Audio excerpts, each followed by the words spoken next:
আসরের ওয়াক্ত শুরু হবে কখন? এটাও রাসূল সাল্লাল্লাহু আলাইহি সাল্লাম বলে দিলেন। আসরের ওয়াক্ত শুরু হবে কোন বস্তুর ছায়া যখন 1 গুণ, তখন থেকে আসর শুরু, দ্বিগুণ হলে শেষ। শরঈ কারণে সূর্য ডুবার পূর্ব পর্যন্ত পড়া যায়। কথা বুঝেননি?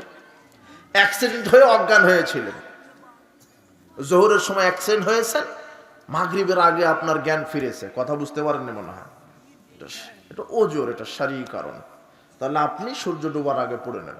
অথবা সূর্য ডুবে গেছে, আপনি অ্যাক্সিডেন্ট হয়ে বেহুশ হয়ে পড়েছিলেন, 3 দিন জ্ঞান নাই। কয়দিন? 3 দিন। 3 5 15 ওয়াক্ত সালাত ছুটে গেছে আপনার। এখন আপনি 15 ওয়াক্ত আপনি আদায় করতে থাকেন, কোনো সমস্যা না। এটা হলো ওজোর। কিন্তু সজ্ঞানে স্বেচ্ছায় আপনি ওয়াক্তকে পার করতে পারবেন না, সুযোগই নাই। যখন কোন বস্তুর ছায়া দ্বিগুণ হবে তখন আসরের ওয়াক্ত শেষ। আর এদেশে এমন সময় আসরের ওয়াক্ত নির্ধারণ করে দিয়েছে, কে যে করলো না। এরা হাদিসকে তোয়াক্কা করে না, রাসূলের সুন্নাহকে তোয়াক্কা করে। আপনি এখন আসর শেষ ওয়াক্তে যারা শুরু করছে, আপনি আসর পড়ে 2 কাপ চা খেয়ে যদি ওসি সাহেবের সাথে একটু গল্প করতে লাগেন, তাহলে আবার মাগরিব হয়ে যাবে। 2 কাপ চা খাওয়ার সময়। অথচ এখন আসর শুরু হচ্ছে 3টার সময়। কয়টা? 3টা। আর মেরে দিচ্ছে 4টায়, আজান 4:15 জামাত। কথা বুঝেছেন কি? ওয়াক্ত কার নির্ধারণ করা? ফজরেরটা মারে। আবার এরা জাতে মাতাল হলে তালে ঠিক আছে, রমাদানে 1 সেকেন্ড আগা পাছা করে না এরা। কথা বুঝেননি? রমাদানে এরা ঠিক আছে, কিন্তু বাকি 11 মাস বলছে যে ওয়াক্ত আমি সভাপতি, সেক্রেটারি, আমি ইমাম, আমি ঠিক করব। মোহাম্মদ আমাকে সাল্লাল্লাহু আলাইহি ওয়াসাল্লাম। কথা বুঝেননি? কথা কোন সালাতের, কোন ইবাদতের ব্যাপারে ওয়াদা নেই। আল্লাহ নিজে বলছেন হাদিসে কুদসি, কেউ যদি 5 ওয়াক্ত সালাত আউয়াল ওয়াক্ত আদায় করতে পারে, আমি আল্লাহ তাকে জান্নাতে প্রবেশ করাবো। কেউ ওয়াক্তকে দাম দেয় না। চাকরিজীবী চাকরির ডিউটি নিয়ে ব্যস্ত, অফিসার তার অফিসে ব্যস্ত, ব্যবসায়িক তার ব্যবসা কাজে ব্যস্ত, কৃষিজীবী তার কৃষি কাজে ব্যস্ত, মহিলারা তার সংসারের কাজে ব্যস্ত, সবাই ব্যস্ততা। জিনা চাকরির ডিউটি করছেন, ওয়াক্ত হয়ে গেছে, ডিউটি বন্ধ করে দিতে হবে। ব্যবসা করছেন, সালাতের ওয়াক্ত হয়ে গেছে, ব্যবসা বন্ধ করে দিতে হবে। মা বোনদেরকে বলছে, আপনি ঘর ঝাড়ু দিচ্ছেন, রান্না করছেন, কাপড় কাচা দিচ্ছিলেন, ওয়াক্ত হয়ে গেছে, বন্ধ করে দিতে হবে। গোসল পরে করেন, সমস্যা নেই। বড় নাপাকি না থাকলে অন্তত ঘর ঝাড়ু দিতে দিতে সালাতের ওয়াক্ত হয়ে গেছে, অন্তত ওযু করে আউয়াল ওয়াক্তে ফরজ সালাত আদায় করবেন। তারপরে যেখান থেকে ঘর ঝাড়ু দেওয়া শেষ করেছিলেন ওখান থেকে শুরু। এরপরে যেখানে ভাত রান্না শেষ করেছিলেন ওখান থেকে আবার শুরু। তরকারি রান্না শেষ করেছিলেন ওখান থেকে আবার শুরু। ব্যবসা যেখানে বন্ধ করেছিলেন ওখান থেকে আবার শুরু। আগে আউয়াল ওয়াক্তে কি আদায় করতে হবে? সালাত। সালাতের সাথে কোনো আপোষ নাই। মুনাফিকের সালাত, এরা সালাত আদায় করবে কিন্তু ওয়াক্ত মতো করবে না, নিজের গতিতে করবে। যা আছে তো সূর্য ডোবার আগ পর্যন্ত তো আসর পড়া যায়। ও টিভি নিয়ে ব্যস্ত, সিনেমা নিয়ে ব্যস্ত, ক্রিকেট খেলা নিয়ে ব্যস্ত, ওই ফেসবুক নিয়ে ব্যস্ত, ইউটিউব নিয়ে ব্যস্ত, মোবাইলে গেমস খেলা নিয়ে ব্যস্ত। মুরব্বী দল পার্টি করতে আরেক পার্টি আরেক নেতার গল্প নিয়ে ব্যস্ত, গীবত নিয়ে ব্যস্ত। মুরব্বী বলছে, হাজী সাহেব বলছে, যাক সূর্য ডোবার আগে মাইরা দিব 4 রাকাত। কথা বুঝেননি? মনে হচ্ছে ওয়াক্ত আর বাপের। আউয়াল ওয়াক্তে সালাত আদায় করতে হবে। আর ইচ্ছাকৃতভাবে যদি আপনি 1 ওয়াক্ত সালাত ছেড়ে দেন, সজ্ঞানে স্বেচ্ছায় সালাতকে অবহেলা করে, ইসলাম থেকে বের হয়ে যাবেন আপনি। অনেকে বলছে এটা তো কঠিন হয়ে গেল, কি ব্যাপার? আচ্ছা, আপনাকে দুনিয়াবি বাস্তবতা একটা দেখায়। দুনিয়াতে আপনি বিশেষ পরীক্ষা দিবেন, শনিবার দুপুর 1টা থেকে দুপুর 2টা পর্যন্ত 1 ঘন্টা পরীক্ষা নেবে। বিশেষ পরীক্ষা কয় ঘন্টা? 1 ঘন্টা। তো এখন আপনি বিশেষ পরীক্ষা দেওয়ার জন্য বের হয়েছেন, কিন্তু পরীক্ষার হলে যেতে যেতে 2টা 1 মিনিট বেজে গেছে। কয় মিনিট? 1 মিনিট। যে হল সুপার সে হলো আপনার নিজের ভাই। হল সুপার আপনার কে? নিজের ভাই। আর যে এক্সামিনার যে পরীক্ষা নিবে ও হলো আপনার শ্বশুর। যে পরীক্ষা নিবে সে কে? শ্বশুর। আর দেশের সরকার হলো আপনার নিজের পিতা। কে? দেশের সরকার আপনার কে? নিজের পিতা। যে পরীক্ষা নিবে সে আপনার শ্বশুর। আর হল সুপার হলো আপনার নিজের ভাই। পরীক্ষা 1টা থেকে 2টা পর্যন্ত, কিন্তু আপনি গেছেন 2টা 1 মিনিটে। পরীক্ষা দিতে পারবেন? বুঝেননি কথা মনে হয়। কেন পারবেন না?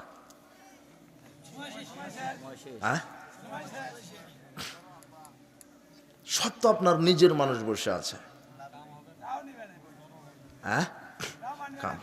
এটা দুনিয়াতেই যদি না হয়, দুনিয়াবি গতিতে বলবে আবার 1 বছর পরে যখন পরীক্ষার ডিগলার দিব তখন আবার আসো, বলবে না? তা আপনি তখন আপনি ওজোর পেশ করবেন যে আসলে ট্রেনে উঠেছিলাম, ট্রেন অ্যাক্সিডেন্ট হয়েছে, বাসে ছিলাম, জ্যাম লেগেছে, এরোপ্লেনে ছিলাম, এরোপ্লেন ছাড়তে দেরি করেছে তাই দেরি হয়েছে।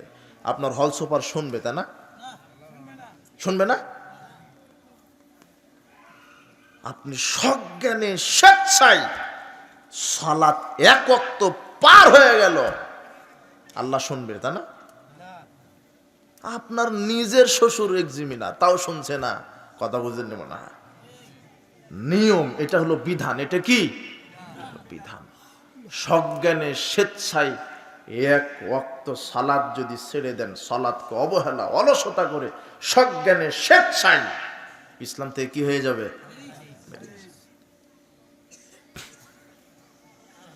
এটা একটা আমি বললাম আপনাকে, যদিও আমি আপনাকে ওয়াক্তের গুরুত্বটা দিচ্ছি। আউয়াল ওয়াক্তে সালাত আদায় করতে হবে।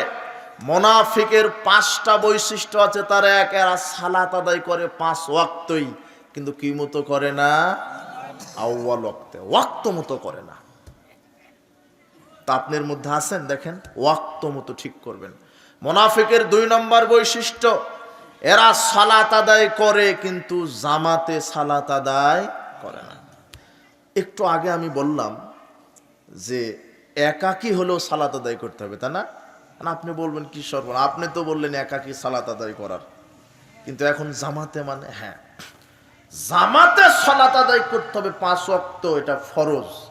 কিন্তু কোন জামাত? যেই জামাত আউয়াল ওয়াক্তে শুরু হয়। কথা বুঝেছেন? এই জামাতটা একাকী নয়, মসজিদে গিয়ে আউয়াল ওয়াক্তে যেখানে সালাত হচ্ছে ওই জামাতে অ্যাটেন্ড হওয়া ফরজ। যদি ওই জামাতে আপনি অ্যাটেন্ড না হন তাহলে আপনি মুনাফিক। আপনি কি?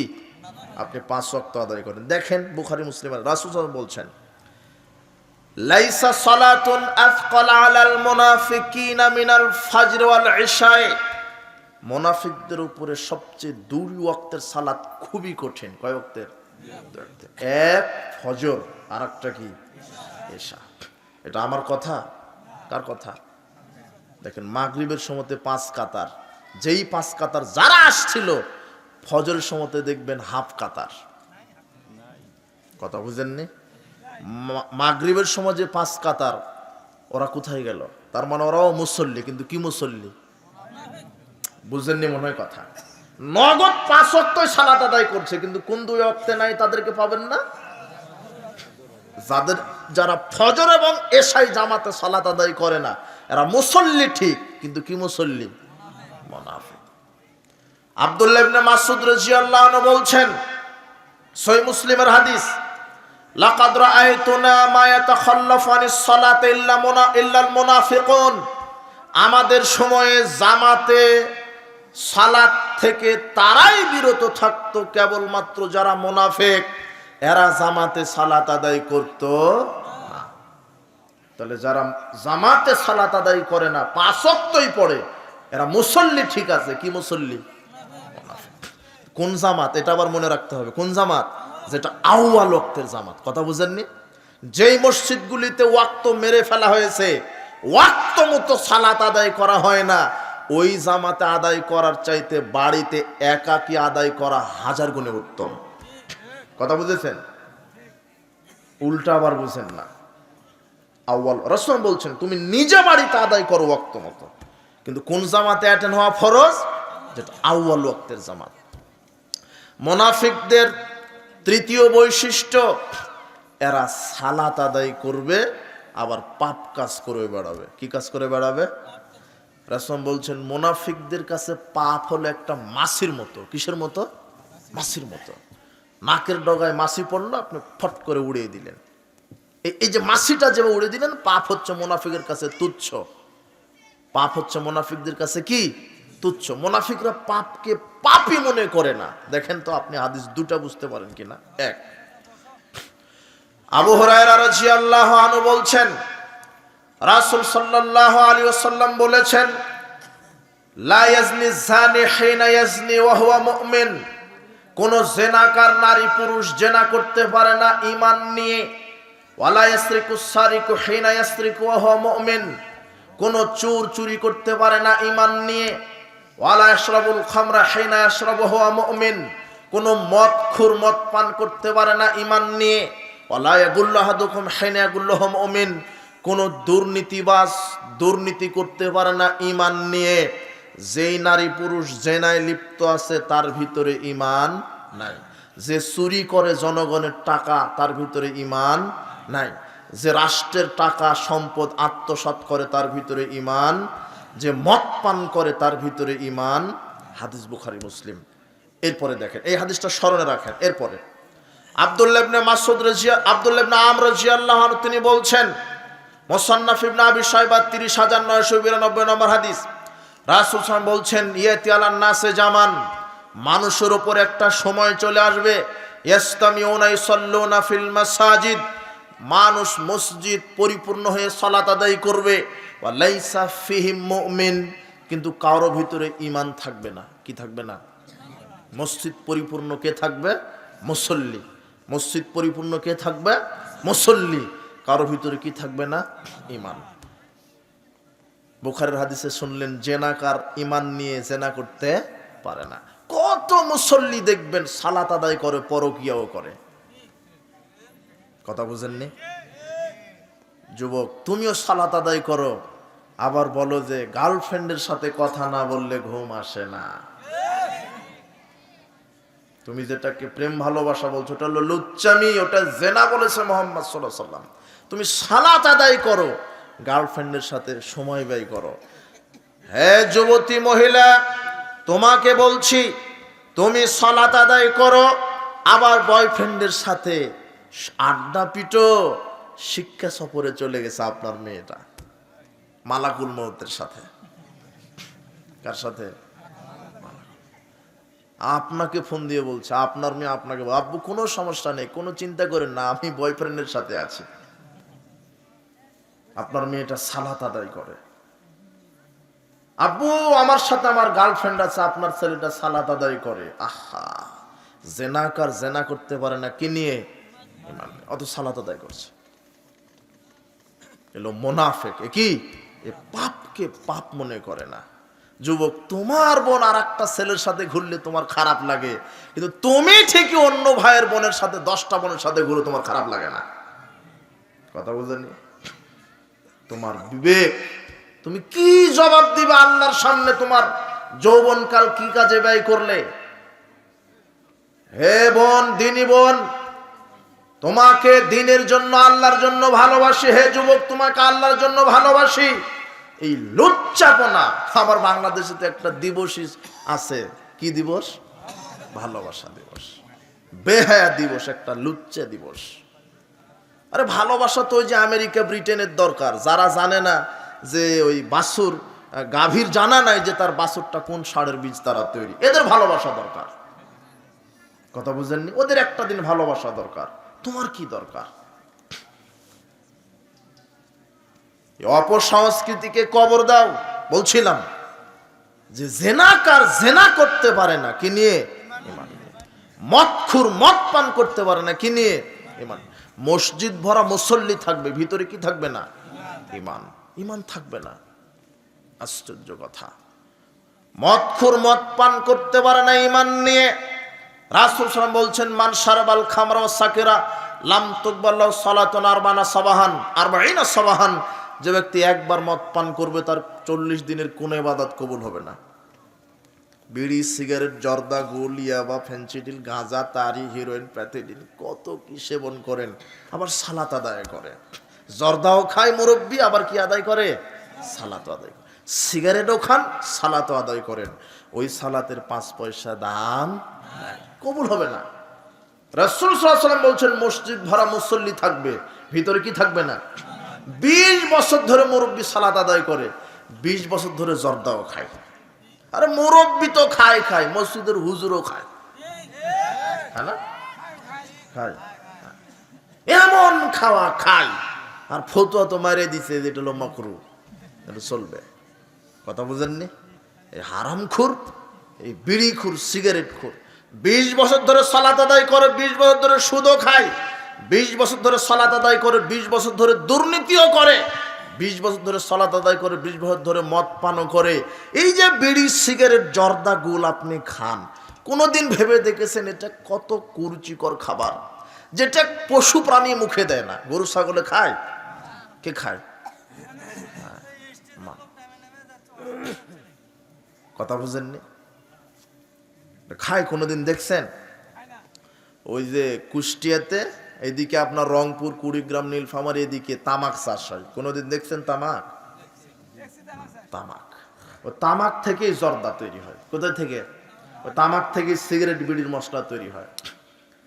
তো আপনি একটু যে ঘুরে দেখেন, দেখবেন যে তামাক পাতা ছাগলে মুখ দেয় না, তামাক পাতা গরুও খায় না, বানরেও খায় না, কুকুরেও খায় না, শুয়োরেও খায় না। কে খায় এগুলা? মানুষ খায়। হুজুরে খায়, জর্দা খায় না?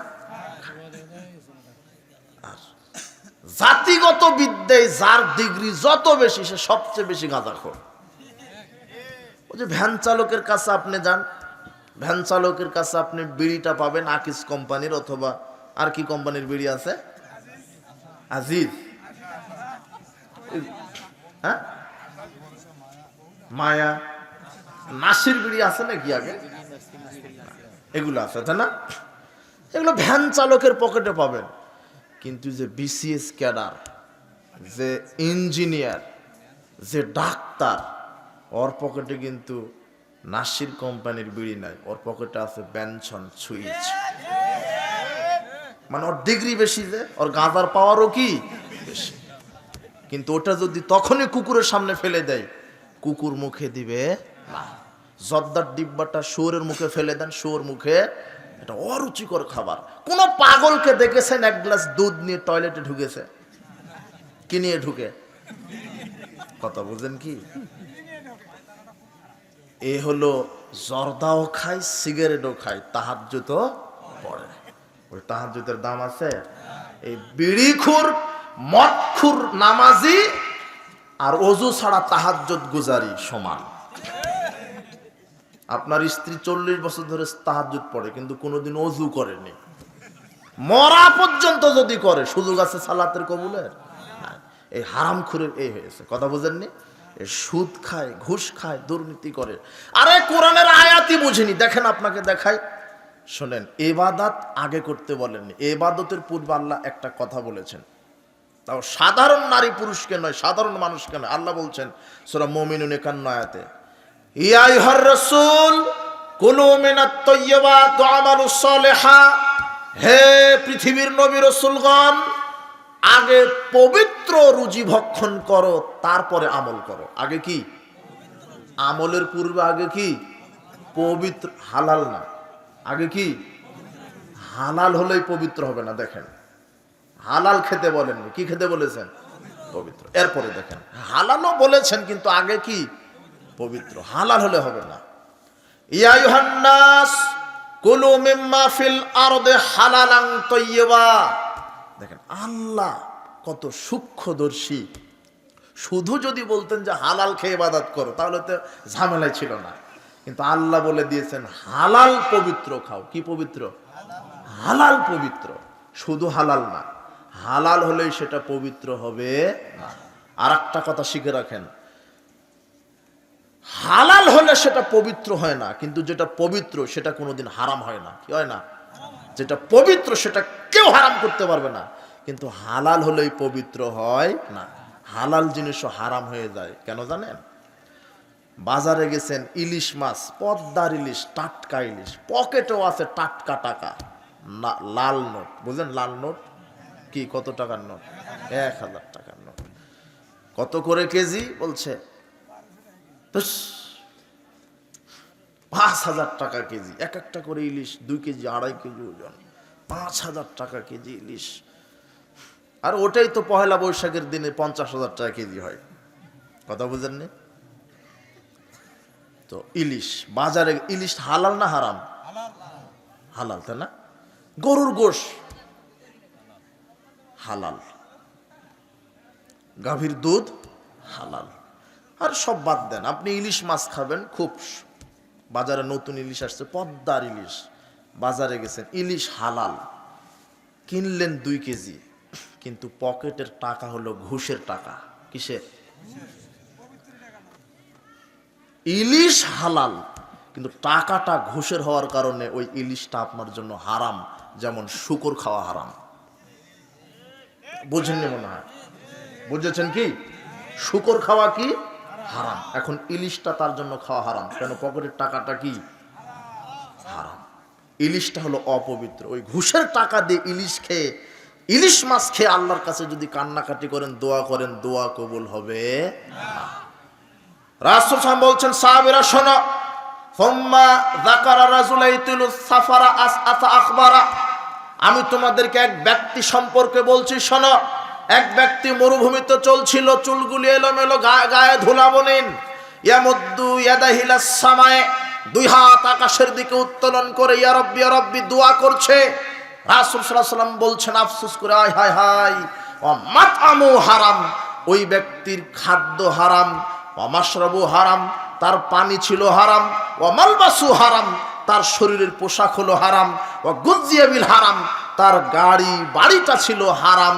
ফান্নাস্তাজাবু লিযালিক, তার দোয়া আল্লাহ কি করে কবুল করবেন? আপনার জীবিকা নির্বাহ যদি হারাম হয়, আপনার ইবাদতের নেকি দোয়া কবুল হবে না, সুযোগই নাই। কথা বুঝেছেন? মসজিদ ভরা মুসল্লি থাকবে, ভিতরে কি থাকবে না? ঈমান। ও জম্মের ঘুষ খাবে, আবার ঘুষ বলছে না। কিছুদিন আগে একজন বলছে ঘুষের টাকা নাকি বলতো হাদিয়া বলে নিত। বাংলাদেশে সব চেঞ্জ হয়ে গেছে, ঘুষ হয়ে গেছে হাদিয়া, আর সুদ হয়ে গেছে ইন্টারেস্ট। কি হয়ে গেছে? সুদের নাম কি হয়ে গেছে? ইন্টারেস্ট। আর ঘুষ হয়ে গেছে কি? হাদিয়া। কথা বুঝেছেন? শয়তানের এত পলিসি, আপনি অবাক হবেন। এই হারামখুরের, এত হারামখুর, এই হারামখুরের জন্য দোয়া করাও হারাম। এই যারা বিড়িখুর, সিগারেটখুর, গাঁজাখুর, ইয়াবাখুর, সুদখুর, ঘুষখুর, দুর্নীতিবাজ, চোর, এদের জন্য দোয়া করা কি হারাম। আপনি সহিহ মুসলিমের 423 নম্বর হাদিস খোলেন। আব্দুল্লাহ ইবনে ওমর ইবনে আমেরের বাড়িতে গেছেন। ইবনে আমের অসুস্থ। ইবনে আমেরকে দেখতে গিয়ে ইবনে আমের বলছেন, আলা তাদুল্লাহ আলী, আপনি আমার জন্য একটু দোয়া করে দেন। তখন আব্দুল্লাহ ইবনে ওমর কথা ছাড়াই বলছে, আরে ওয়াকুনতা আলাল বাসরা, আপনি তো বসরার মন্ত্রী ছিলেন। মন্ত্রী থাকা অবস্থায় জনগণের চাল, গম, ভুট্টা, সরিষার তেল যা খাওয়া, জম্মের খাওয়া খাইতেন। আপনার জন্য কোনো দোয়া চলবে না। দুর্নীতিবাজের দোয়া চলবে? হারামখোরের জন্য কোনো দোয়া নাই। একটা দোয়া করতে পারেন, আল্লাহ এদেরকে তুমি হেদায়েত দান করো। কথা বুঝেছেন? হারামখোর, এত হারামখোর, এই মদখোর, এই সুদখোর, এই ঘুষখোর, এরা এত হারামখোর, আল্লাহ এদেরকে হেদায়েত দান করুন। কথা বুঝেননি? মসজিদ ভরা মুসল্লি থাকবে, কিন্তু কি থাকবে না? আরে হাজি সাহেব 2 বার হজ করেছে, দাড়িতে মেহেদি দেওয়া, মাথায় টুপি দেওয়া, জুব্বা, দুবাইয়ের কাপড়ের জুব্বা, খুব দামি জুব্বা। এই হাজি সাহেব কাপড় বিক্রি করতে বসেছে, আপনি গেছেন তার দোকানে কাপড় কিনবেন। তখন হাজি সাহেবের প্রথম কথা, আরে তোমার সাথে তো আমার পরিচয় আছে, তোমার আব্বার সাথে আমার খুব খাতির, তুমি তো আমার কাছের মানুষ, ব্যবসা করেছি সবার সাথে, তোমার সাথে ব্যবসা করব না। তুমি কাছের মানুষ, তোমার সাথে কোনো আজকে ব্যবসা হবে না। তুমি কিনা দামে তোমার কাছে আমি দেব, তুমি কিনা দামে কাপড়টা নাও। তো চাচা কত কিনা আছে? তো 3000 টাকা দিয়ে কিনা আছে, তুমি কিনা দামে দাও, তোমার কাছে ব্যবসা হবে না। কিন্তু দোকানের যে অ্যাসিস্ট্যান্ট সে বলছে সর্বনাশ, কাপড়টা তো কিনা আছে 1500 টাকা দিয়ে। কথা বুঝেন না? কিনা দামে মেরে দিল। যখন দিল কিনা দামে, তখন কয়বার হজ করা?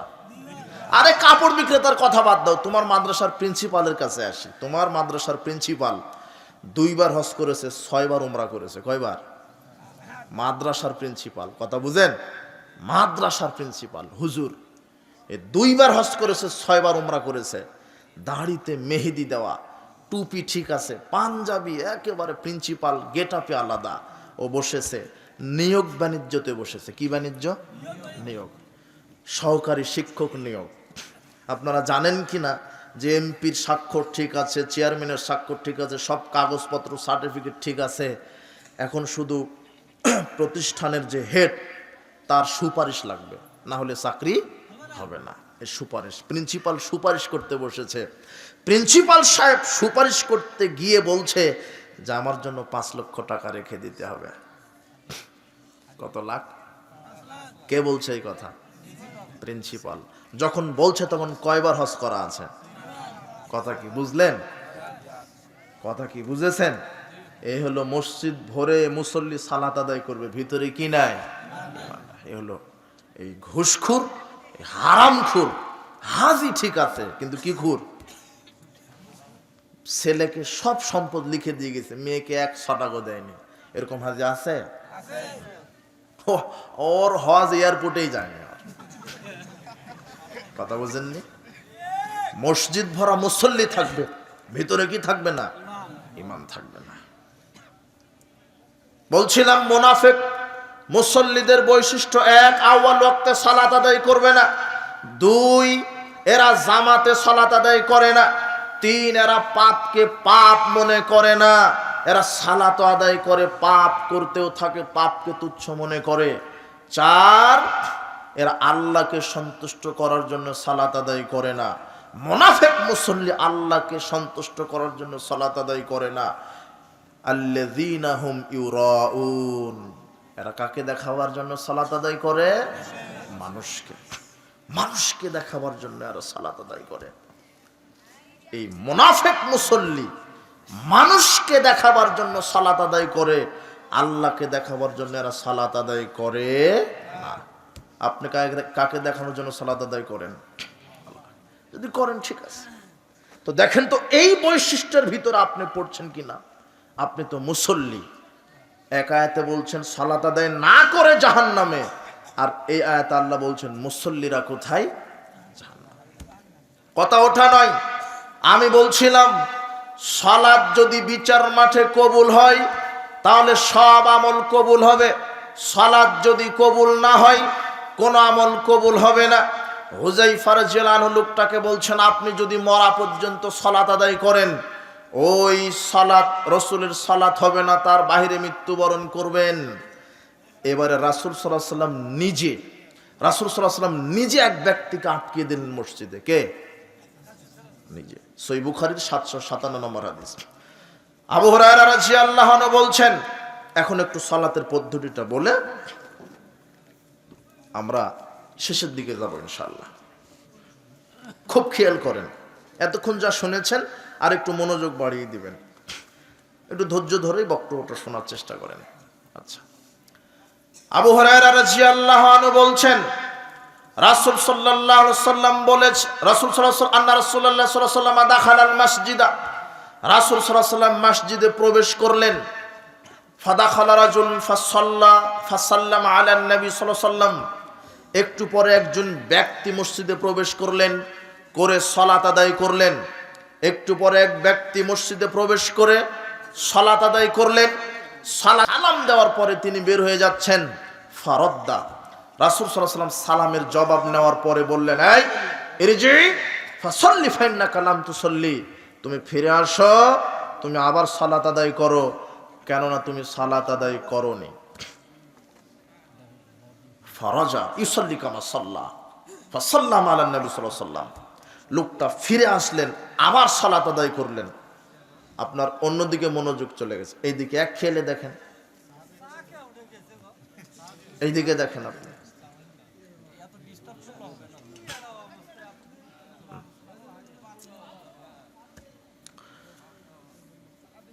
লোকটা আবার ফিরে আসলেন, ফিরে এসে 2 রাকাত সালাত আদায় করলেন।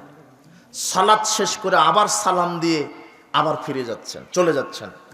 রাসূল সাল্লাল্লাহু আলাইহি ওয়াসাল্লাম তৃতীয়বার বললেন, এই ফিরে আসো, সালাত আদায় করো। তুমি সালাত আদায় করনি। সালাসান, ঘটনা 3 বার ঘটলো। কয়বার? লোকটা 3 বার সালাত আদায় করলেন। কার সামনে? রাসূল সাল্লাল্লাহু আলাইহি ওয়াসাল্লাম, যিনি আল্লাহর পক্ষ থেকে প্রেরিত রসুল, শ্রেষ্ঠ রসুল, শ্রেষ্ঠ মানুষ, যার শরীয়ত ছাড়া পরকালে বাঁচার কোনো পথ নাই। এই ব্যক্তির সামনে সাধারণ একজন ব্যক্তি সালাত আদায় করলেন 3 বার।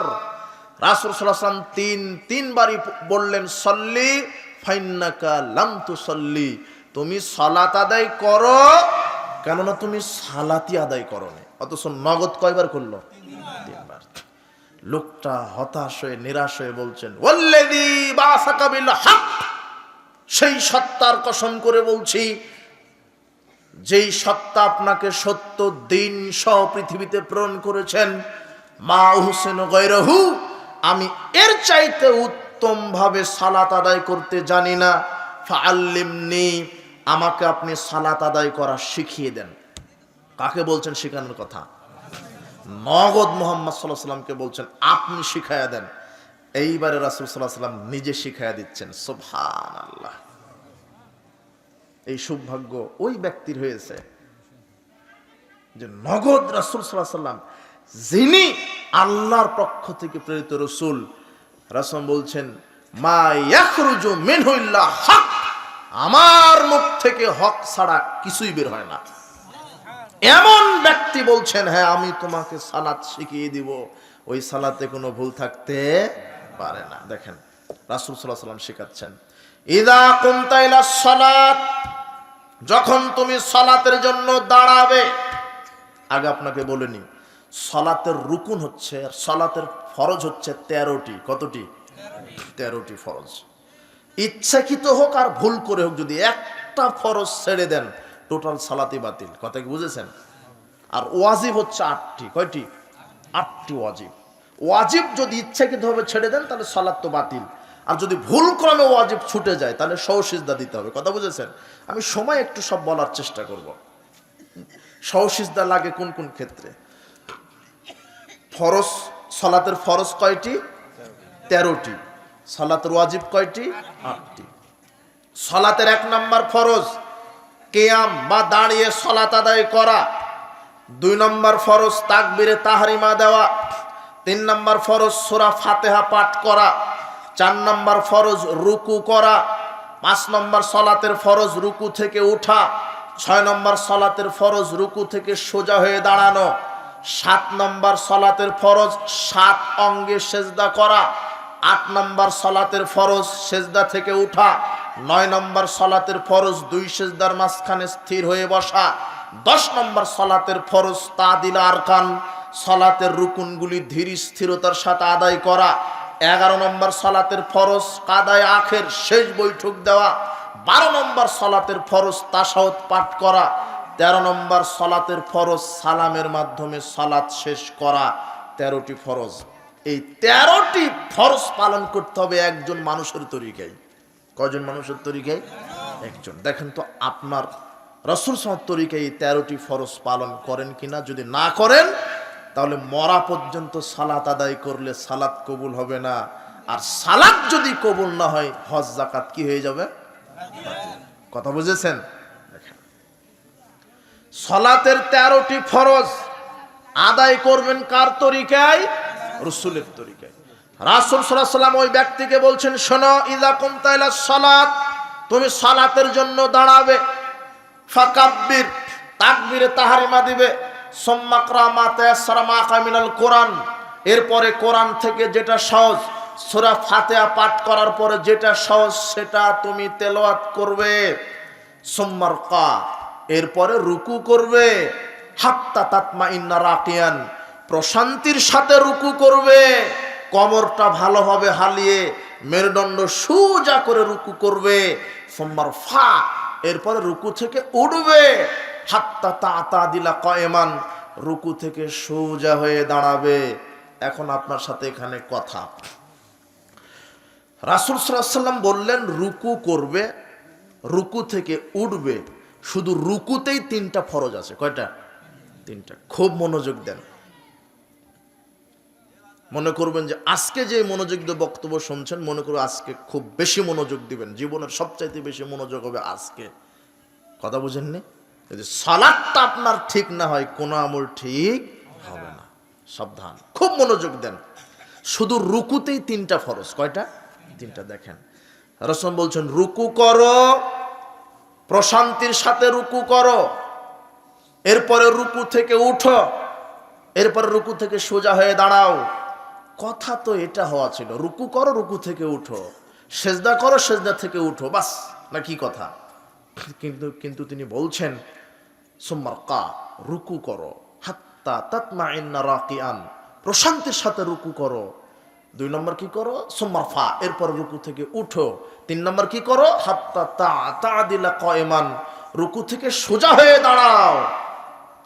তার মানে রুকু করে রুকু থেকে শুধু উঠলে হবে না, কি হয়ে দাঁড়াতে হবে? কিন্তু আপনি অধিকাংশ মুসল্লিকে দেখবেন রুকু করে, রুকু থেকে উঠেও কিন্তু সোজা হয়ে দাঁড়ায় না। এই যে দেখেন রুকু করেছে, এই যে রুকু দাঁড়িয়ে আছে, রুকু করেছে, রুকু থেকে উঠেছে, কিন্তু সোজা হয়ে দাঁড়ালো না। রুকু করেছে, ভালো করে লক্ষ্য করেন, আমি তো আর দেখাতে পারছি না এভাবে। রুকু করেছে, রুকু থেকে উঠার ভান করে সেজে চলে গেছে। এরকম আছে? রুকু করেছে, রুকু থেকে একটু উঠার ভান করেই কোথায় চলে গেছে? সেজদায়। এ যদি মরা পর্যন্ত সালাত আদায় করে, সালাত কবুল হবে না। রুকু করতে হবে, রুকু থেকে উঠতে হবে, সোজা হয়ে দাঁড়াতে হবে। কথা বুঝেছেন? ওই লোকটা রুকু করে উঠার ভান করে সেজদায় চলে গেছিল, এই জন্য রাসূল সাল্লাল্লাহু আলাইহি ওয়াসাল্লাম আটকিয়ে দিয়েছিল। কথা কি বুঝেছেন? এই সালাত আদায় করো, আবার তুমি সালাতই আদায় করোনি। আল্লাহ রাসূল বলতে পারতেন যে না, সালাত আদায় করেছে কিন্তু ভালো হলো না, তুমি আবার করো তো। কিন্তু শব্দটা আসছে লাম, মানে করনি, করোইনি তুমি সালাত। অথচ নগদ কয়বার করেছে? 3 বার। রুকু করো, রুকু থেকে উঠো, রুকু থেকে সোজা হয়ে দাঁড়াও, রুকু করো, রুকু থেকে উঠো, সোজা হয়ে দাঁড়াও। 7 নম্বর সালাতের ফরজ সুম্মাসজুদ, 7 অঙ্গে সেজদা করা। কয় অঙ্গে? 7। সহিহ বুখারীর 816 নম্বর হাদিস, উমিরতু আন আসজুদা আলা সাবআতিন, আল্লাহ আমাকে 7 অঙ্গে সেজদা করার নির্দেশ দিয়েছেন। কে? আল্লাহ। 7 অঙ্গে। কয় অঙ্গে? নাক আর কপাল 1, 2 হাত 3, 2 হাঁটু 5, 2 বৃদ্ধাঙ্গুলি কত? 7। সেজদায় গেছেন, পিছনের বৃদ্ধাঙ্গুলি একটা মাটি থেকে উপরে ছিল, ওই সালাত বাতিল। কথা মনে হয় বুঝেননি? বুঝেছেন কি? 7 অঙ্গই মাটিতে জমিনে থাকতে হবে, এটা হলো ফরজ। 7 অঙ্গে সেজদা করা কি? ফরজ। নাক আর কপাল মাটিতে থাকতে হবে, নাক কপাল মাটিতে, নাক উপরে উঠে আছে, হবে না। কথা বুঝেছেন? 7 অঙ্গ। তবে এখানে আর একটা কথা বলি, সেজদায় যখন যাবেন পিছনের 2 পাটা জোড়া লাগিয়ে দিবেন, এটা হলো সুন্নাহ। আর 2 বৃদ্ধাঙ্গুলি তো মাটিতে থাকবে, 1 বৃদ্ধাঙ্গুলি যদি জেগে থাকে সালাত বাতিল। আপনি 80 বছর পর্যন্ত ওই বৃদ্ধাঙ্গুলি জাগিয়ে সালাত আদায় করছেন, আল্লাহর খাতাতে আপনার সালাত বলে শব্দই লেখা হয়নি। কথা কি বুঝলেন? 7 অঙ্গে সেজদা দেওয়া কি? ফরজ। 8 নম্বর সালাতের রুকুন সেজদা থেকে উঠা। 9 নম্বর সালাতের রুকুন 2 সেজদার মাঝখানে স্থির হয়ে বসা। এখানেও একই ভুল করে, সেজদা দিয়েছে, ওঠার ভান করে আবার সেজদা। ও যদি মরা পর্যন্ত সালাত আদায় করে, কি? সালাত কি? বাতিল। সালাত কি? আরে রাসূল সাল্লাল্লাহু আলাইহি ওয়াসাল্লাম নিজে দেখলেন ওইভাবে লোকটা সালাত আদায় করলো, সেজদায় গেছে, ওঠার ভান করে আরেকটা সেজদা। বলছে আসো আবার সালাত আদায় করো। তুমি কি আদায় করোনি? সালাতই আদায় করো। রাসূল সাল্লাল্লাহু আলাইহি ওয়াসাল্লাম নিজে শেখাচ্ছেন এইভাবে, সেজদা দাও, সেজদা থেকে উঠো, দুই সেজদার মাঝখানে স্থির হয়ে বসো। কথা বুঝেননি? আপনি কি সালাত আদায় করেন? 10 নম্বর সালাতের রুকুন হচ্ছে ধীর স্থিরতার সাথে সালাত আদায় করা। 11 নম্বর সালাতের রুকুন তাশাহুদ পাঠ করা। কি? তবে 3 রাকাত এবং 4 রাকাত বিশিষ্ট সালাতে বৈঠক কয়টা? বৈঠক? 2টা। 2 বৈঠকওয়ালা সালাতের প্রথম বৈঠক ওয়াজিব এবং প্রথম তাশাহুদও ওয়াজিব। কথা বুঝেছেন? কিন্তু শেষ বৈঠকের তাশাহুদও ফরজ, শেষ বৈঠকও কি ফরজ। 11 নম্বর ফরজ হচ্ছে তাশাহুদ, শেষ বৈঠকে বসা। 12 নম্বর সালাতের ফরজ তাশাহুদ পাঠ করা। কি? তাশাহুদ। আপনি তাশাহুদ পাঠ করে সালাম ফিরিয়ে দিলে সালাত হয়ে যাবে ইনশাআল্লাহ। 13 নম্বর সালাতের ফরজ কি? সালাম ফিরিয়ে কি করা? শেষ করা। তাহলে 13টি ফরজ একটু আপনাকে বললাম। এখন একটু বিস্তারিত হলো সংক্ষেপে। রাসূলের সুন্নাহ অনুযায়ী এতক্ষণ ফরজ বললাম, যেগুলি না করলে সালাতটাই কি? বাতিল। কিন্তু এই 13টি ফরজ কার সুন্নাহ অনুযায়ী, কার তরিকায় সম্পাদন করবেন? এক হচ্ছে দাঁড়িয়ে সালাত আদায় করবেন। যখন সালাতের জন্য দাঁড়িয়ে যাবেন, আব্দুল্লাহ ইবনে ওমর রাদিয়াল্লাহু আনহু বলছেন, রাসূল সাল্লাল্লাহু আলাইহি ওয়াসাল্লাম বলেছেন, আকিমুস সুফুফা, শোনো তোমরা যখন দাঁড়াবে কাতার সোজা করে দাঁড়াবে। শোনো তোমরা যখন দাঁড়াবে কাতার সোজা করে দাঁড়াবে। হাজু বাইনাল মানাকিব, কাঁধে কাঁধ মিলিয়ে দাঁড়াবে। অসুদ্দুল খালাল, পরস্পরের 2 পায়ের মাঝের জায়গা বন্ধ করে দাঁড়াবে। ওয়ালিনু বিআইদি ইখওয়ানিকুম, ভাইয়ের হাতের সাথে হাত মিলিয়ে দাঁড়াবে। ওয়ালা তাজারু ফুরুজাতিল লিশাইতান, শয়তানের জন্য পরস্পরের 2 ফাঁকা জায়গা ফাঁকা রেখো না। শয়তানের জন্য পরস্পরের 2 পায়ের মাঝে ফাঁকা রেখো না। মান ওয়াসালা সাফফান ওয়াসালাহুল্লাহ, যে ব্যক্তি পায়ের সাথে পা, টাকনুর সাথে টাকনু মিলিয়ে দাঁড়াবে, আল্লাহ তাকে বিচার মাঠে কাছে টেনে নেবেন। ওমান কাতা সাফফান কাতাহুল্লাহ, আর যে ব্যক্তি পরস্পরের 2 পায়ের মাঝে ফাঁকা রেখে দাঁড়াবে, আল্লাহ বিচার মাঠে আল্লাহ থেকে পৃথক করে দিবেন। রাসূল বলছেন অসুদ্দুল খালাল, পরস্পরের 2 পায়ের মাঝের ফাঁকা কি করে দাঁড়াও? বন্ধ করে দাঁড়াও। ওয়ালা তাজারু ফুরুজাতিল লিশাইতান, কার জন্য ফাঁকা রেখো না? শয়তানের জন্য। রাসূল বলছেন শোনো, ওয়াল্লাযী নাফসি বিয়াদিহি, সেই সত্তার কসম করে বলছি, রাসূল সাল্লাল্লাহু আলাইহি ওয়াসাল্লাম বলছেন শোনো, ইন্নী লারা শাইতান ইয়াদখুলু মিন খালালিস সাফ কান্নাল হাযাব, আমি শয়তানকে দেখছি 2 পায়ের মাঝের ফাঁকা জায়গাতে শয়তান কালো ছাগলের বাচ্চার আকারে বসে থাকে। কে বসে থাকে ফাঁকা জায়গায়? অধিকাংশ মসজিদগুলি দেখবেন আফসোস, কোটি কোটি টাকা খরচ করে মসজিদ করা হয়েছে, কিন্তু সেই মসজিদে রাসূলের সালাত নাই। বানোয়াট, ভিত্তিহীন সালাত। 4 আঙ্গুল আধা হাত ফাঁক রেখে কাতারে দাঁড়ালেন। এই বিধান আপনি কোথায় পেয়েছেন? দাঁড়ানো ফরজ।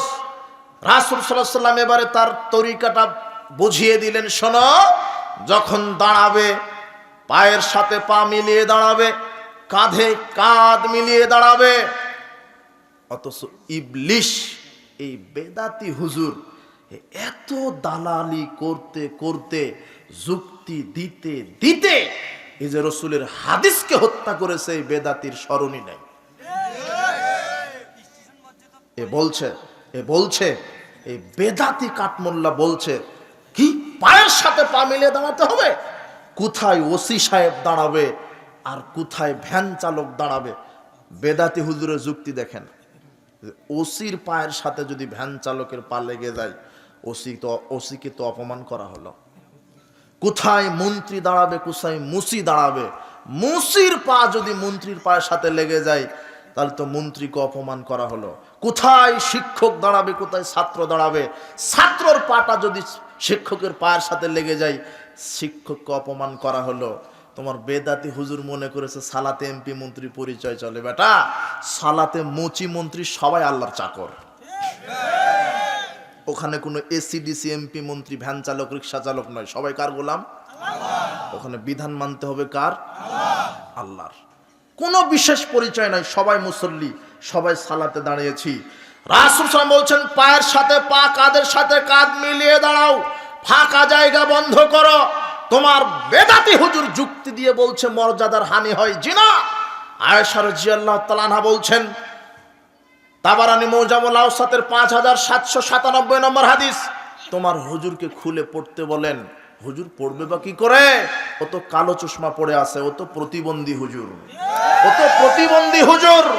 হুজুরের জন্য হাদিস নম্বর বলে গেলাম, আপনার হুজুরকে হাদিসটা খুলে দেখে পড়তে বলবেন। মর্যাদার হানি হয় না, অপমান করা হয় না। রাসূল সাল্লাল্লাহু আলাইহি ওয়াসাল্লাম বলছেন মান সাদ্দা ফুরজাতান ফি সাফ রাফাউল্লাহু বিহা দারাজাতান, যে ব্যক্তি সালাতে কাতারে দাঁড়ানোর সময় ফাঁকা জায়গা বন্ধ করে দাঁড়াবে, আল্লাহ তার মর্যাদা বাড়িয়ে দিবেন।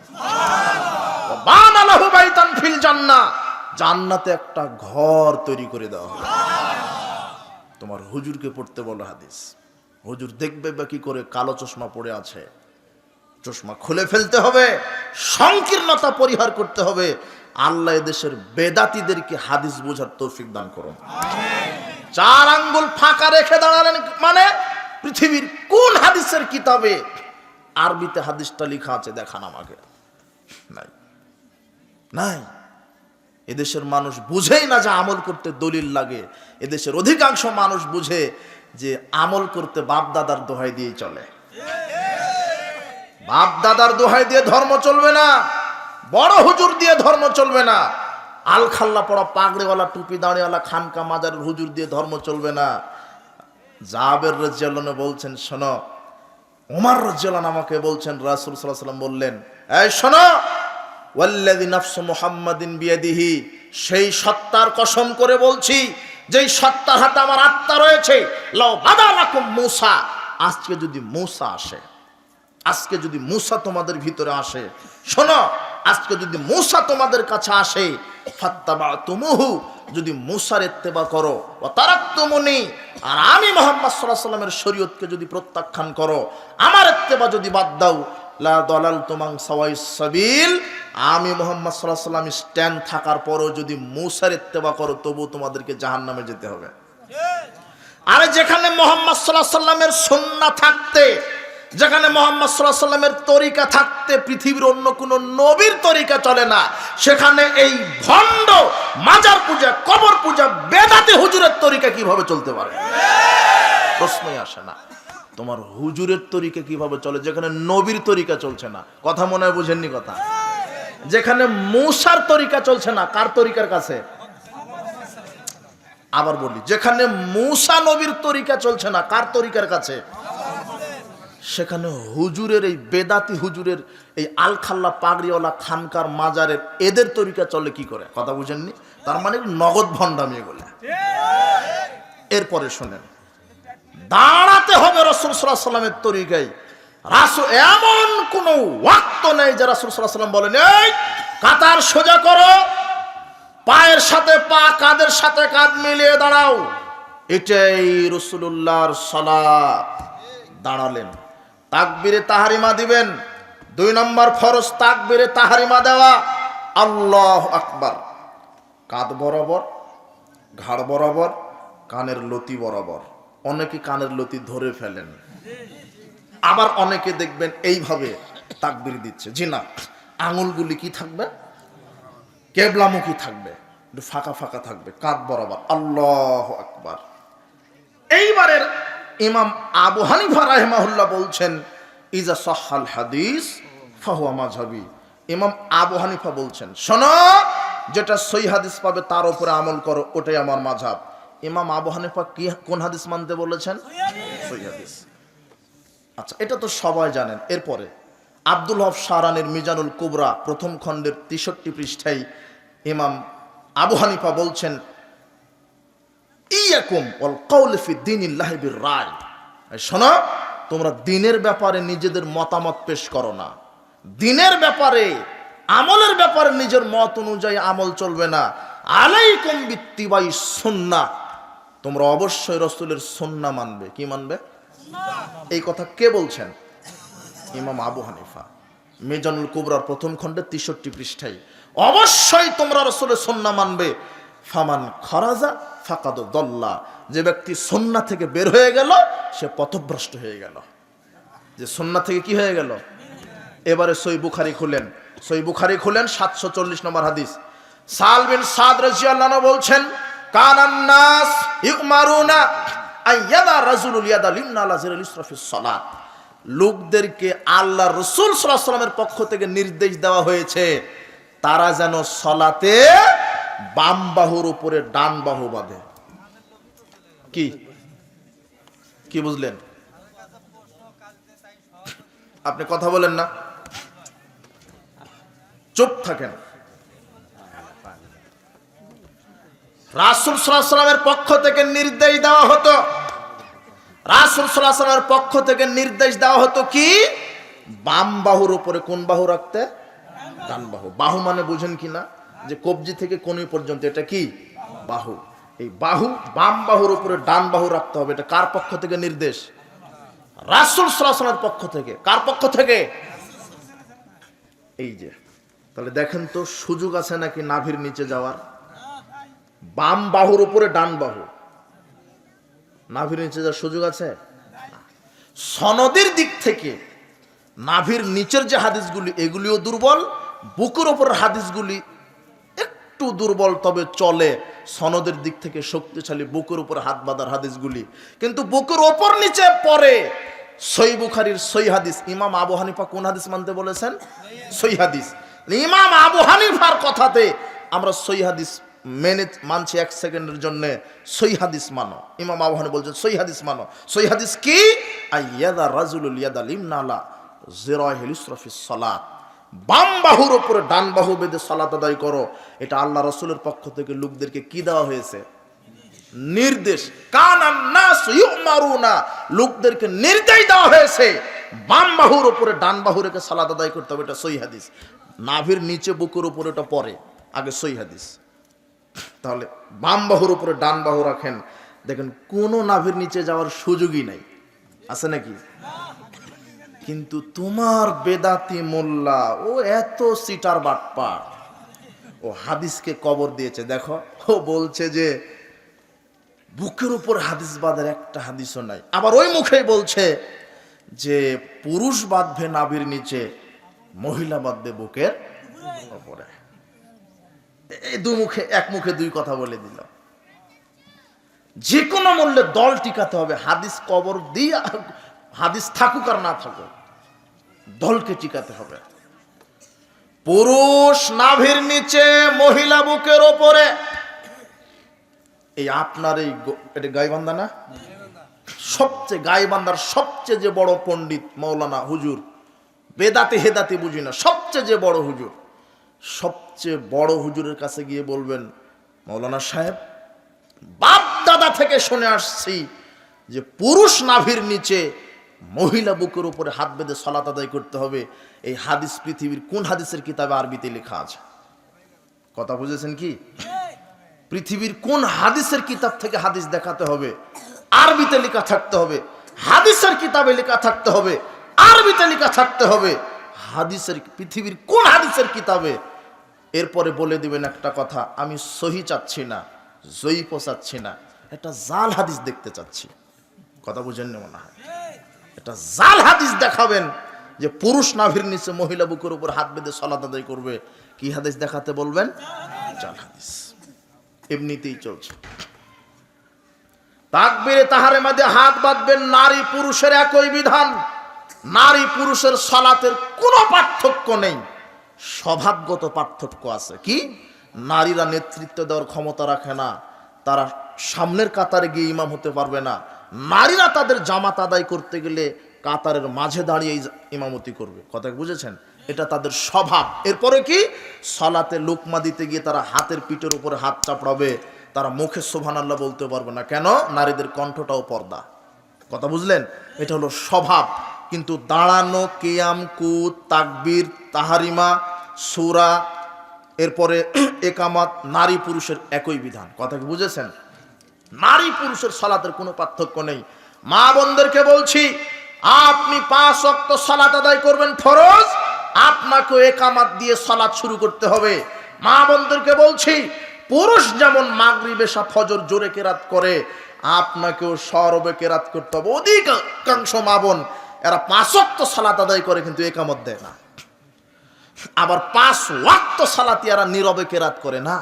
রাসূলের সুন্নাহ অনুযায়ী সালাত হতে হবে না। রাসূল বলছেন কি, সল্লু কামা রায়তুমুনি উসাল্লি, তোমরা ওইভাবে সালাত আদায় করো যেভাবে আমাকে সালাত আদায় করতে দেখছো। মহিলারাও রাত্রের 3 ওয়াক্তের সালাত সরবে তেলাওয়াত করবে। সরবে বুঝেন, মানে উচ্চারণ করে, কিন্তু উচ্চ কণ্ঠে নয়। কথা বুঝেননি?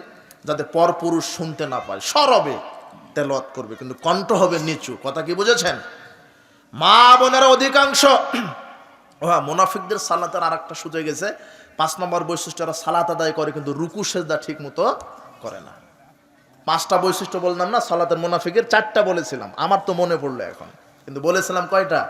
4টা। 5 নম্বর মুনাফিকের বৈশিষ্ট্য, রুকু সেজদা ঠিক মতো করে না। রাসূল বলছেন, আসরাকুন নাস আল্লাযী ইয়াসরিকু সালাতাহু, সবচেয়ে বড় চোর হলো কোন চোর? সালাত চোর। সাহাবগণ জিজ্ঞাসা করলেন, কাইফা ইয়াসরিকু সালাতাহু, আল্লাহ রাসূল কিভাবে মানুষ সালাতকে চুরি করে? তখন তিনি বলছেন, লা ইউতিম্মু রুকুআহা ওয়ালা সুজুদাহা, যে ব্যক্তি রুকু সেজদা ঠিক মতো করে না, এ হলো কি চোর? সালাত চোর। অধিকাংশ নারী পুরুষের একই বিধান, এরা সালাত রুকু সেজদা করতেই শিখেনি এরা। আর মা বোনের সালাত তো ওটা সালাতই নয়। দেখবেন, আপনার স্ত্রীর দিকে লক্ষ্য করবেন, আপনার স্ত্রী যখন সেজদায় যাবে আপনার স্ত্রীকে লক্ষ্য করবেন, আর বিড়াল যখন শুয়ে আছে বিড়ালের দিকে লক্ষ্য করবেন। সেম। কুকুর বিড়াল যেভাবে শুয়ে থাকে, হাত পা 4টা এক জায়গায় করে, আপনার স্ত্রী ভাবে সেজদায় গেছে। দেখেননি কোনোদিন? দেখবেন বাড়িতে গিয়ে। আমি আপনার স্ত্রীকে বিড়াল বা কুকুর বলিনি, সেজদার তুলনা দিলাম। কথা কি বুঝেছেন? মানে বিড়াল শুয়ে থাকে, কুকুর শুয়ে থাকে কি 4 হাত পা একত্রিত করে না? অধিকাংশ মা বোন সেজদা দেয়, দেখবেন 2 হাতের কনুইটা 2 হাঁটুর সাথে লাগিয়ে দেয়, আর 2 হাতের বাহুটা মাটির সাথে লাগিয়ে দেয়। কথা বুঝেননি?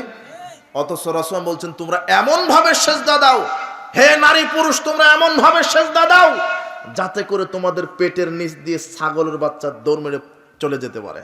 কিন্তু আপনার স্ত্রী এমন সেজদা দিছে, একটা পিঁপড়াও যদি যেতে চায় তাহলে ওই দিক দিয়ে ঘুরে যেতে হবে। কথা বুঝেননি? আপনার স্ত্রী যদি এইভাবে সালাত আদায় করে মরা পর্যন্ত, কি পর্যন্ত? আমল নামাতে সালাতই লেখা থাকবে না। কথা বুঝেননি মনে হয়? ওই সালাত সালাত নয়। কথা কি বুঝলেন? আপনি হাসছেন, আহা, কি দিয়ে আপনাকে বুঝাবো যে রাসূল সাল্লাল্লাহু আলাইহি ওয়াসাল্লামের সালাত? কে নারী পুরুষের সালাত পার্থক্য করলো?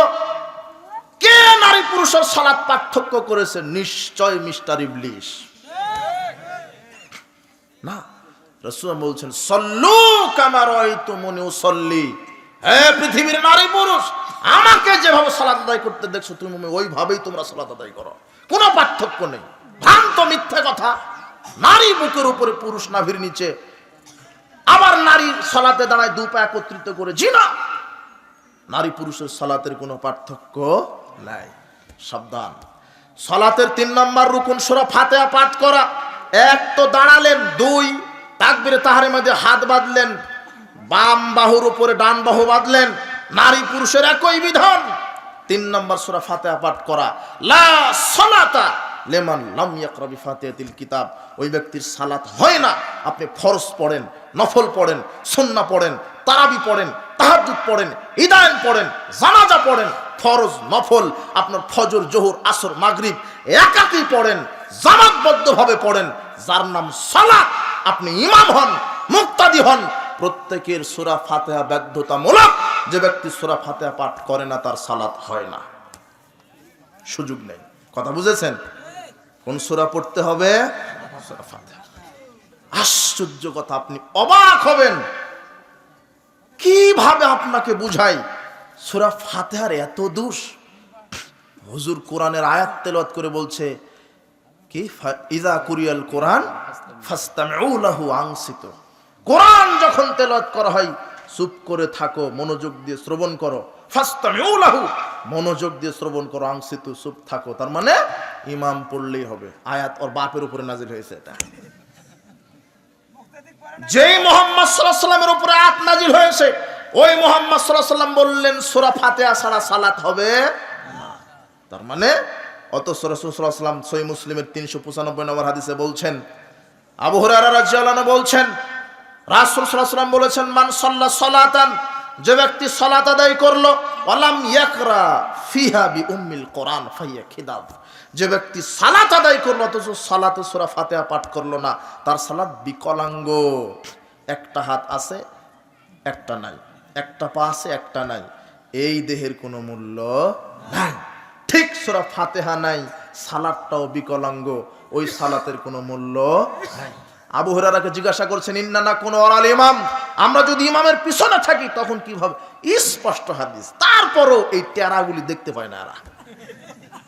স্পষ্ট হাদিস, আশ্চর্য কথা, এর চাইতে আয়নার মতো স্পষ্ট হাদিস জমিনের ওপরে আর কি হতে পারে?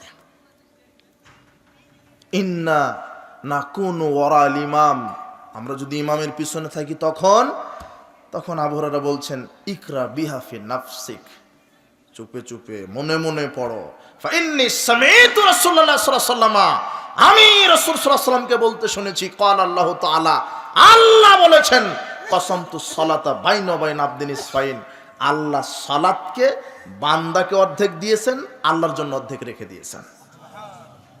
ইজা ক্বাল আল আবদু, বান্দা যখন বলে আলহামদুলিল্লাহি রাব্বিল আলামিন, যাবতীয় প্রশংসা জগৎ সময়ের প্রতিপালক আল্লাহর জন্য, ক্বাল আল্লাহ, আল্লাহ তখন বলে হামিদানি আব্দি, বান্দা আমার প্রশংসা করলো। দেখেন সূরা ফাতিহা যখন বান্দা বলে, সাথে সাথে কে কথা বলে? উত্তর দেয় আল্লাহ।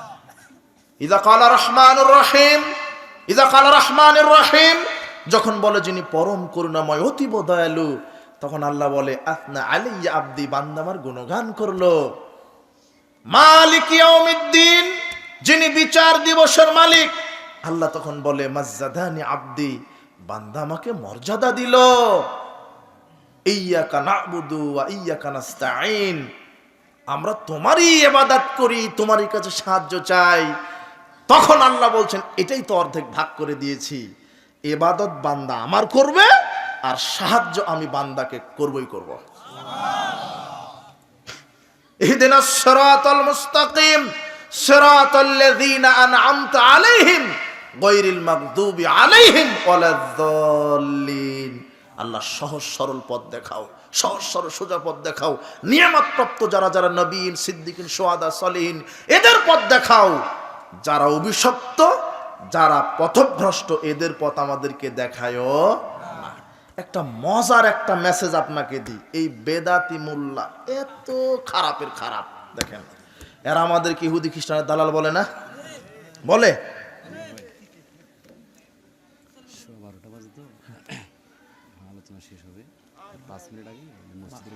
আচ্ছা, মসজিদের অন্য দান করে দেবেন সবাই, ঠিক আছে না? ওয়াদা দিবে, ওয়াদা, হ্যাঁ লিখে নিব আমরা ইনশাল্লাহ খাতা কলমে, ঠিক আছে না? আচ্ছা একটু এ বলছে যারা, হুজুর দেখেন কত বদের বদ, এ বলছে ইহুদি খ্রিস্টানের দালাল, লা মাযহাবী বলছে না, গায়রে মুকাল্লিদ বলছে। এরা হলো সূরা ফাতিহা পড়তে আমাদেরকে নিষেধ করে। সূরা ফাতিহার শেষে আমিন বলতে হবে কি? জোরে, তাই না? জোরে আমিন শুনলে গা জ্বলে কাদের? ইহুদিদের। ইবনে মাজার 856 নম্বর হাদিস, আয়েশা রাদিয়াল্লাহু তাআলা বলছেন, মা হাসাদাতকুমুল ইয়াহুদু আলা শাই, ইহুদিদের গা জ্বলে, মুসলিমদের দুটো আমল সহ্য করতে পারে না এরা। হাসাদাতকুম আলা সালাম ওয়াত তামিন, এরা সালাম দেয় আর আমিন বলে। আচ্ছা বলেন তো, সাহাবীরা যদি চুপে চুপে গোপনে আমিন বলতেন, ইহুদিরা বুঝতে পারতো? ইহুদিদের গা জ্বলতো? সাহাবীরা কি আমিন বলতো? জোরে। এই জোরে আমিন শুনে গা জ্বলতো কাদের? এখন জ্বলে কাদের?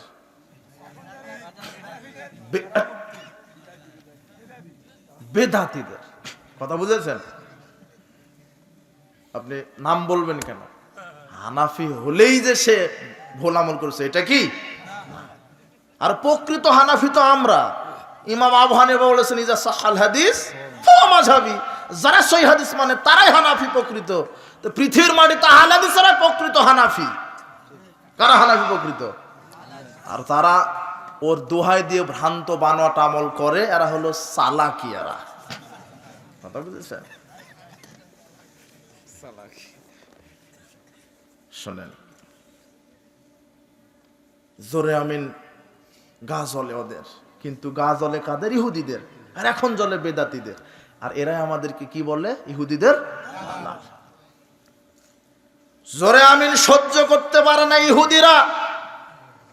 যদি আহলে হাদিস পৃথিবীতে ইহুদিদের দালালি করত, তাহলে তো তারা চুপে চুপে আমিন বলতো, যাতে তারা দালালি, যাতে তারা সন্তুষ্ট থাকতো আমাদের প্রতি।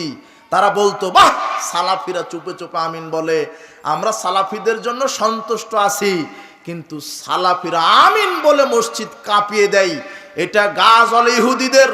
তার মানে সালাফিগণ, আহলে হাদিসগণ জোরে আমিন বলে ইহুদিদের বিরোধিতা করে। আর সোপে আমিন শুনতে মজা লাগে ইহুদিদের। তোমরা সোপে আমিন বলো, তার মানে তোমরা ইহুদিদের টাটকা দালালি করো। আমরা দালালি করি না। গা জ্বলে কাদের? ইহুদিদের। এখন যাদের জ্বলে তারাও ইহুদি। কথা সাফ না? কোনো ভেজাল আছে? ভেজাল আছে?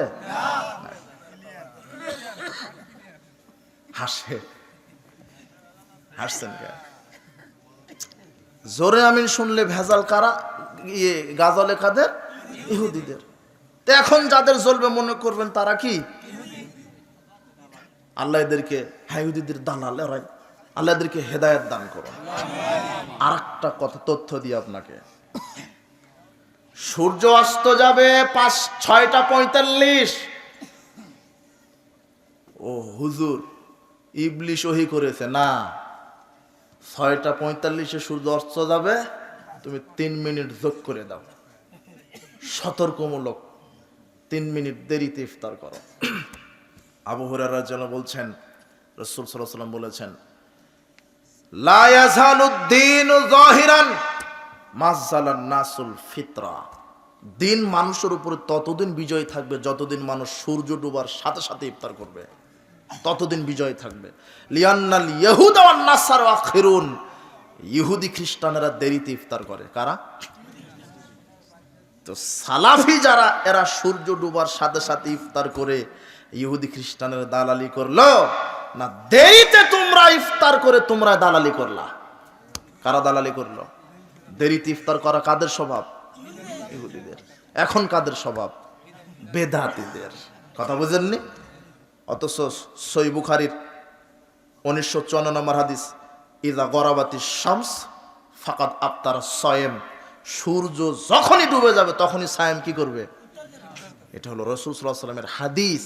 এই হাদিস থাকার পর আমার বুঝে আসে না, ভালো ভালো আলেম ও ইফতারের লিফলেট তৈরি করে বলছে যে সূর্য সতর্কমূলক 5 মিনিট যোগ করে দিয়েছে। এটা সহ্য করা যায়?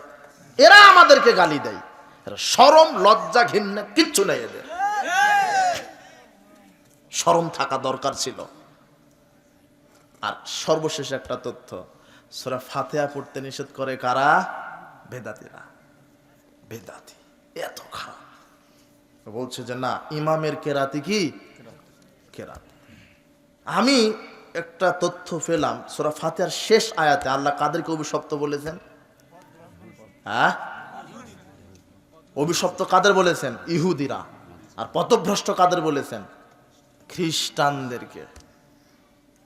তা আমরা যদি দালালি করতাম তাহলে সূরা ফাতিহা তো বাদ দিয়ে দিতাম। কথা বুঝেননি? কথা এইটা বুঝতে কিন্তু একটু ঘেলু লাগবে, ব্রেন লাগবে। গায়রিল মাগদুবি আলাইহিম ওয়ালাদ-দাল্লিন, আল্লাহ আমরা তাদের পথ চাই না যারা পথভ্রষ্ট, যারা অভিশপ্ত, এদের পথ আমরা চাই না। তুমি ইহুদিদের উপরে গজব নাজিল করো, তুমি অভিশাপ দিয়েছো তাদের, তারা পথভ্রষ্ট ইহুদি খ্রিস্টানেরা। আমরা এটা বলি 17 রাকাত সালাতে 17 বার অন্তত বলি না? ফরজ সালাত কয় রাকাত? 17 বার বলি। কিন্তু বেদাতীরা চাচ্ছে না যেন বলতে না পারে, কেননা কাদের বিরুদ্ধে দোয়া আছে এখানে? কথা বুঝেননি? কথা কি বুঝলেন? দালালি করলো কারা? আল্লাহ এদেরকে বুঝার তৌফিক দান করুন। ওটা কথা নয়, আমিন জুড়ে বলতে হবে, কথাই ঠিক। যদি ওই বুঝটা হাদিসের না দেয় আল্লাহ ওকে, দোয়া করি আল্লাহ ভালোভাবে বুঝটা দান করুন। ইজাম্মান আল ইমাম ফামিনু, ইমাম যখন আমিন বলবে তখন তোমরা আমিন বলো। ফাইন্নাহু মান ওয়াফাকা তামিনুহু তামিনাল মালাইকা গুফিরা লাহু মা তাকাদ্দামা মিন যামবিহি।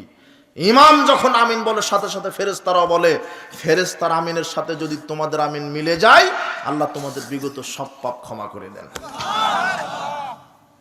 ইমাম যখন আমিন বলে তখন তোমরাও বলো, গায়রিল মাগদুবি আলাইহিম ওয়ালাদ-দাল্লিন।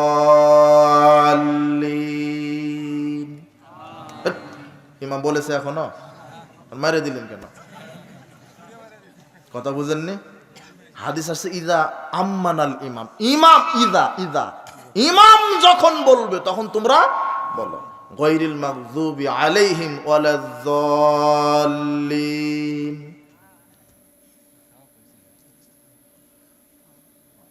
ইমাম যদি সুপে সুপে বলে আপনি বলবেন কখন? কথা বুঝেননি? এই বেদাতি মৌলভীর ব্রেনে শয়তান পেশাব করে দিছে। ইমাম বলবে আমিন, এখন শুনতে পেয়েছি, লাগাও আমিন। কথা বুঝেননি? আল্লাহ বেদাতিকে হেদায়েত দান করুন।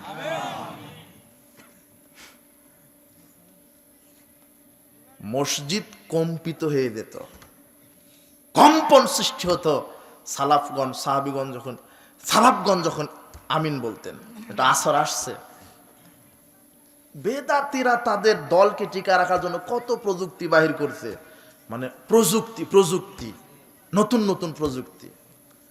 রাফাল আয়াদান ঠেকাইছে, তারা বলছে যে সাহাবীরা বগলে মূর্তি দিয়ে সালাত আদায় করত, এই জন্য আল্লাহ রাসূল রাফাল আয়াদানি করতে বলেছেন। চিন্তা করেন এর চাইতে বড় অপবাদ আর কি হতে পারে? যারা মূর্তি ভাঙতে এসেছে তারা নাকি বগলে কি নিত? এটা অপবাদ না? আশ্চর্য। অথচ রাফাল আয়াদানের ব্যাপারে 4 শতাধিকের উপরে হাদিস বর্ণিত হয়েছে। আমরা নাকি হাত নাচায় সালাত আদায় করি, সহ্য করা যায়? আল্লাহকে হেদায়েত দান করুন। তো বলছিলাম আমিন জুড়ে বলবেন। তাহলে কিয়াম, দাঁড়িয়ে সালাত, তাকবীরে তাহরিমা, সূরা ফাতিহা।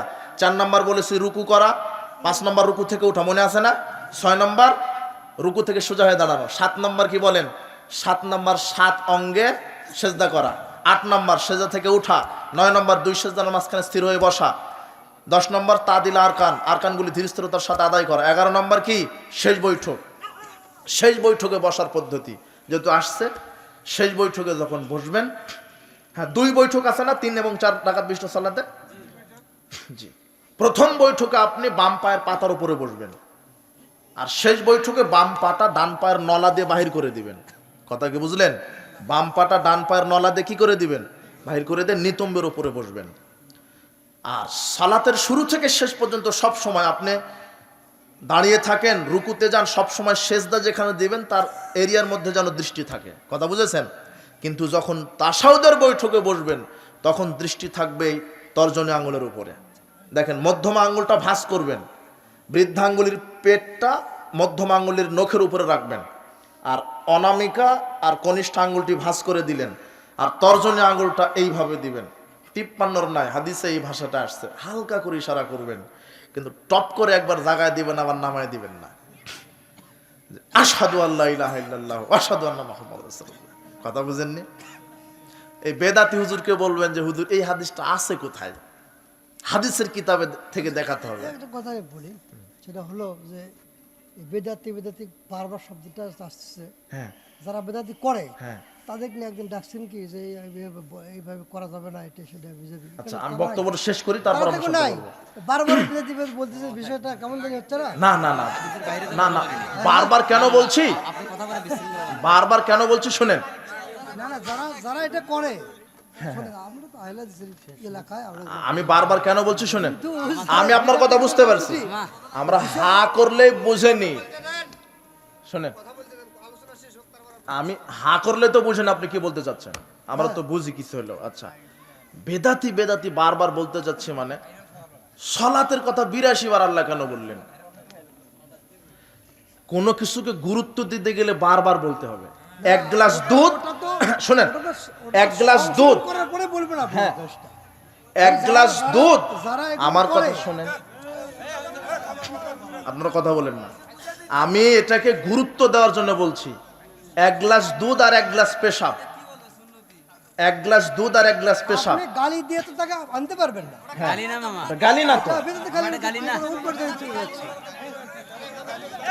কাউকে কাউকে তো ইয়ে করা যাবে না, কাউকে তো থামেন থামেন, আচ্ছা ঠিক আছে, ভাই পরিবেশ অশান্ত করেন না জাহিদ ভাই, একটু ইয়ে ঠিক আছে।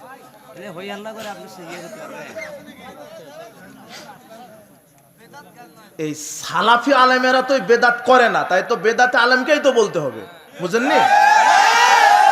মানে যে এই আমলটা করছে তাকেই বলতে হবে যে আপনি আমলের দলিলটা সে দেন। তো এখানে নাই, হ্যাঁ? কি করে বলবেন? ওই যে মিডিয়া আছে না, ওর মাধ্যমে দাওয়াত পৌঁছে যাবে, ও তো নাই। আমি কিন্তু মিডিয়ার দিকে তাকিয়ে কথা বলছি।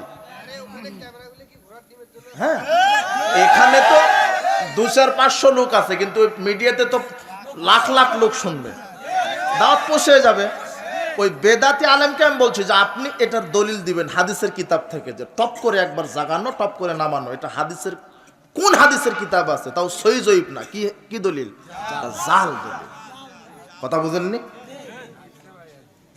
কথা বুঝেছেন? কত বেদাত নিবেন? আপনার এই বেদাতি হুজুর সালাতের নিয়ত তৈরি করে ফেলেছে এরা, অথচ অথচ একটা সানা দিয়ে সব সালাত আদায় করা যাবে, একটা সানা পাঠ করে।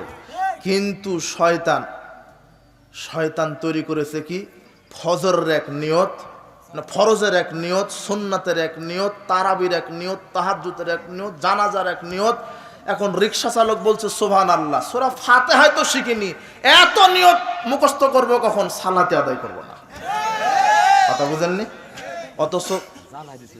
অথচ এই যে নিয়তটা, নাওয়াইতু আন উসাল্লি লিল্লাহি তাআলা ফি যুহরি আরবা রাকা ফিল আসর আরবা রাকা, এই যে আরবিতে নিয়তটা মাইরা দিল হুজুর, ওই হুজুরকে আপনি ধরবেন যে এই যে সালাতে মুখে আমরা নিয়ত পাঠ করলাম, এটা পৃথিবীর কোন হাদিসের কিতাবে আছে আরবিতে লেখা? সহি না, জয়ীফ না, কি হাদিস চাইবেন? কোন আপত্তি আছে? জাল হাদিস একটা। আপনার হাফেজ সাহেব বলে সাদাকাল্লাহুল আযীম, এই হাফেজ সাহেবকে ধরবেন। হাফেজ সাহেব এই যে কোরআন তেলাওয়াত শেষে মাইরা দিলেন সাদাকাল্লাহুল আযীম, এটা পৃথিবীর কোন হাদিসের কিতাবে? সহি না, জয়ীফ না, কি হাদিস? অথচ আয়েশা রাদিয়াল্লাহু তাআলা আনহা বলছেন, রাসূল সাল্লাল্লাহু আলাইহি ওয়াসাল্লাম কোরআন তেলাওয়াত শেষ করতেন, তখন বলতেন সুবহানাকা আল্লাহুম্মা বিহামদিকা আশহাদু আল্লা ইলাহা ইল্লা আনতা আস্তাগফিরুকা ওয়া আতুবু ইলাইক। এই হাদিসটা কোথায় আছে? নাসাইয়াস সুনানুল কুবরা 10140, 10167, অনেক হাদিস আসছে এই কুবরার ভিতরে। এই হাদিসটা দেখে নেবেন। কেন হাদিসের উপরে আমল করা যায় না? আপনি কেন ওই বেদাতটা আবিষ্কার করলেন? আপনি বেদাত যে কত খারাপ এটা বুঝতে পারেননি, তাই আপনার গাটা জ্বলে। বেদাতের উপরে রাসূল বলছেন সহিহ বুখারীর হাদিস, ফামান আহাদাসা ফিহা হাদাসান আও মুহদিসান, যে ব্যক্তি বেদাত করলো, বেদাতিকে আশ্রয় দিল, তার উপরে লানাল্লাহি ফালাইহি লানাতুল্লাহ ওয়াল মালাইকাতু ওয়ান নাস আজমাইন, তার উপরে আল্লাহর লানত, ফেরেশতার লানত, সমস্ত মানব মণ্ডলীর লানত। লা ইকবালু মিনহু সারফুল আদল, বেদাতির ফরজ নফল ইবাদত কবুল হয় না। আমি কি এমনি বলছি যে বেদাত কত খারাপ, বেদাত কত খারাপ? আপনি ওযুর দোয়া তৈরি করলেন, থাক, এগুলি বলতে গেলে সারা রাত চলে যাবে। সমাজে যে ভ্রান্ত আমলগুলি আছে আমি শেষ করে দেব এখন। সালাতের যে রুকুনগুলি বললাম না, শেষ বৈঠকে যে বসার নিয়মটা বললাম, এই যে শুরু থেকে শেষ পর্যন্ত ইশারা করবেন, যতক্ষণ না সালাম না ফিরাচ্ছেন ততক্ষণ কি করবেন? ইশারা করবেন। আর দৃষ্টি থাকবে কোথায়? এই নখের উপরে, এরপর সালাম ফিরিয়ে দিবেন। এটা হলো রাসূল সাল্লাল্লাহু আলাইহি ওয়াসাল্লামের সালাত। আল্লাহ সুবহানাহু ওয়া তাআলা আমাদেরকে রাসূল সাল্লাল্লাহু আলাইহি ওয়াসাল্লামের সুন্নাহ অনুযায়ী জীবনের সব আমলগুলি করার তৌফিক দান করুন। হ্যাঁ, বৈঠকই দান। বুঝতে কারা কারা ঘোষণা দিবে, ওয়াদা দিবে, ওয়াদা না, আলোচনা শেষ, আলোচনা শেষ। মসজিদের জন্য দান, উপস্থিত যারা মুসল্লি, হ্যাঁ, মসজিদের জন্য দান করবেন অবশ্যই।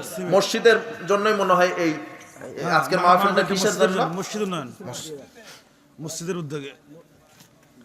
তো আপনারা যারা দান করবেন অবশ্যই